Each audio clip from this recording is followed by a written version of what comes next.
रांगोळीपासून अंघोळीपर्यंत तर कपड्यापासून फटाक्यापर्यंत सर्व दिवाळीसाठी लागणारे साहित्य एकाच छताखाली उपलब्ध. अम्युजमेंट पार्क, फूड पार्क आणि दररोज सांस्कृतिक कार्यक्रमाचे आयोजन. सांगली, मिरज आणि कुपवाड शहर महानगरपालिकेकडून आयोजित दिवाळी उत्सव 2023 चे उद्घाटन आज संपन्न झाले. सांगली शहरात रस्त्यावर बसून व्यवसाय करणाऱ्या विक्रेत्यांसाठी खास महापालिका आयुक्त तथा प्रशासक सुनील पवार यांच्या संकल्पनेतून दिवाळी उत्सव 2023 चे आयोजन करण्यात आले आहे. शहरातील मध्यवर्ती डॉ. बाबासाहेब आंबेडकर स्टेडियम येथे या दिवाळी उत्सवाला रविवारपासून सुरुवात झाली असून याचा सांगलीकर नागरिकांनी लाभ घ्यावा असे आवाहन महापालिकेकडून करण्यात येत आहे.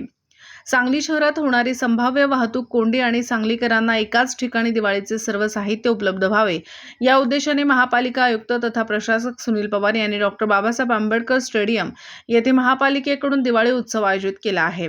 यासाठी 300हून अधिक स्टॉल्स या ठिकाणी उभारण्यात आले आहेत. यामध्ये रांगोळीपासून साबणापर्यंत तर कपड्यापासून फटाकेपर्यंत सर्व दिवाळीसाठी लागणारे साहित्य एकाच छताखाली उपलब्ध करून देण्यात आले आहे. या उत्सवाबाबत शहरातील विक्रेत्यांशी संवाद साधून आज महापालिकेत आयुक्त सुनील पवार यांच्या उपस्थितीत बैठक पार पडली. या बैठकीत दिवाळी उत्सव 2023 हा नेमका कसा आहे, कोणासाठी आहे आणि यातून कशा पद्धतीने व्यावसायिकांचा फायदा होऊ शकतो आणि शहरातील वाहतूक कोंडी कशी टाळता येईल याबाबत सविस्तर मार्गदर्शन आयुक्त तथा प्रशासक सुनील पवार यांनी सर्व विक्रेते आणि व्यापारी संघटनांचे प्रतिनिधी यांना समजावून सांगितले. त्यानंतर विक्रेता प्रतिनिधी यांनी दिवाळी उत्सवामध्ये सहभागी होण्याचे जाहीर करत उद्या सोमवारपासून आपले व्यवसाय डॉ. बाबासाहेब आंबेडकर स्टेडियम येथे सुरू करण्याची ग्वाही दिली. या बैठकीस उपायुक्त राहुल रोकडे, वैभव साबळे, युवा नेते पैलवान पृथ्वीराज पवार, फळे भाजीपाला विक्रेता संघटनेचे शंभूराज काटकर, माजी नगरसेवक अभिजित भोसले, सहाय्यक आयुक्त सहदेव कावडे आणि सहाय्यक आयुक्त सचिन सागावकर यांच्यासह महापालिकेच्या विविध विभागाचे अधिकारी तसेच सांगली शहरातील कापड विक्रेते मोठ्या संख्येने उपस्थित होते. दरम्यान दिवाळी उत्सवामध्ये सहभागी होण्याचा निर्णय झाल्यानंतर आयुक्त सुनील पवार यांच्यासहित सर्व मान्यवर विक्रेता संघटनांचे प्रतिनिधी यांनी विक्रेत्यांच्या सभेत डॉ. बाबासाहेब आंबेडकर स्टेडियम येथे जाऊन त्या ठिकाणी दिवाळी उत्सवाच्या तयारीची पाहणी केली.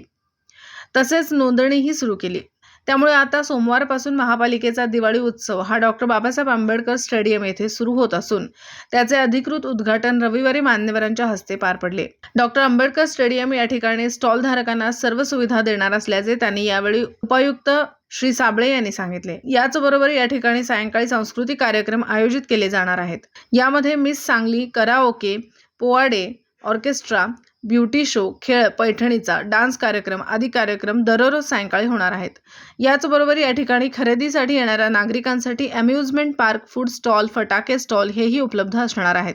या दिवाळी उत्सवाचा सर्व सांगलीकर नागरिकांनी लाभ घ्यावा आणि एकाच छताखाली सुरू झालेल्या प्रदर्शनात दिवाळीचे सर्व साहित्य माफक दरात खरेदी करावे असे आवाहन आयुक्त तथा प्रशासक सुनील पवार यांनी केले. सांगली, मिरज आणि कुपवाड शहर महानगरपालिकेने यावर्षी प्रथमच दिवाळीनिमित्त जे स्ट्रीट व्हेंडर्स म्हणजे रस्त्यावर बसून व्यवसाय करणारे जे फेरीवाले आहेत त्यांच्यासाठी डॉ. बाबासाहेब आंबेडकर स्टेडियमवर दिवाळीनिमित्त त्यांच्या व्यवसायासाठी आम्ही व्यवस्था केलेली आहे. इथे एकाच छताखाली सर्व वस्तू मिळणार आहे.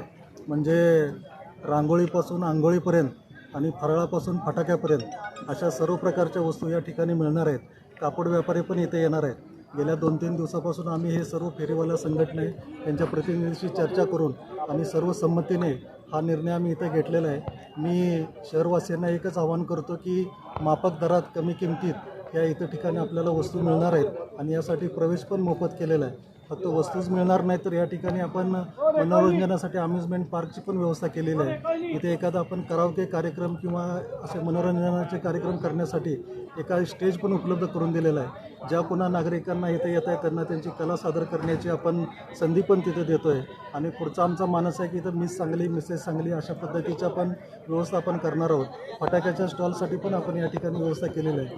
त्यामुळे एकाच ठिकाणी सर्व ग्राहकांना, सर्व आपल्या नागरिकांना माफक दरात या ठिकाणी वस्तू मिळत असल्यामुळे सर्वांनी या ठिकाणी यावं, अवश्य भेट द्यावी आणि आपले जे रस्त्यावर व्यवसाय करून उपजीविका करणारे जे आपले बांधव आहेत, स्थानिक बांधव आहेत, या स्थानिक बांधवांच्या पण त्यांच्या उत्पन्नामध्ये हातभार लावावा असं मी आवाहन आपल्याला सर्वांना करत आहे. आपल्या वतीनं आपण सर्वांनी अवश्य भेट द्यावी. या ठिकाणी नागरिकांना कोणत्याही अडचण येणार नाही अशा प्रकारच्या व्यवस्था केलेल्या आहेत.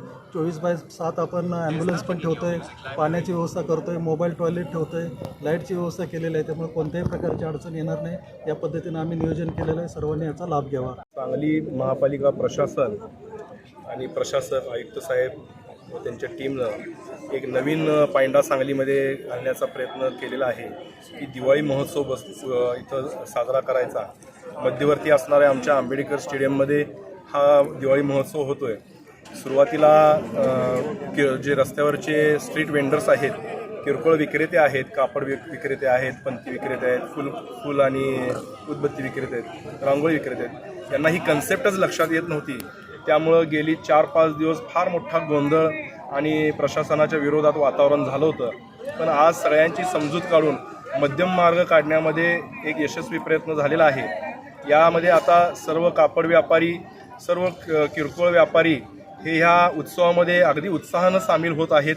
मी आपल्यामार्फत सर्व नागरिकांनाही विनंती करतो, आग्रह करतो की ह्या उत्सवाला तुम्ही प्रतिसाद द्यावा. खरं म्हणजे दिवाळीचा जो बाजार असतो तो रस्त्यावरचा बाजार असतो. मोठ्या प्रमाणावरती इथं नागरिक रस्त्यावरती बाजार करायला येत असतात.